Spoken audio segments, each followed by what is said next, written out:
Here I have UMIDIGI F1, and today I'm going to show you how to enter recovery mode on this device. So first of all, you have to hold down power key to turn your device off, and after it turns off completely, you have to hold down combination of keys power key and volume up at the same time like this for a few seconds.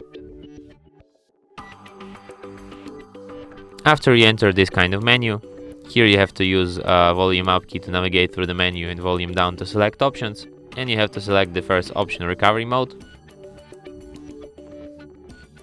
When you see this robot, Android robot, and the no command message under it, you have to hold down power key and press volume up once, and after that you will end up in recovery mode. Here at the recovery mode, you can use volume keys to navigate and power key to select, and here you have such options as reboot system now, reboot the bootloader, apply update from ADB, apply update from SD card, wipe data factory reset, wipe cache partition, mount system, view recovery logs, run graphics test, run local test, and power off. And that's it. Thanks for watching. If you find this tutorial useful, don't forget to hit that like button and subscribe to our channel.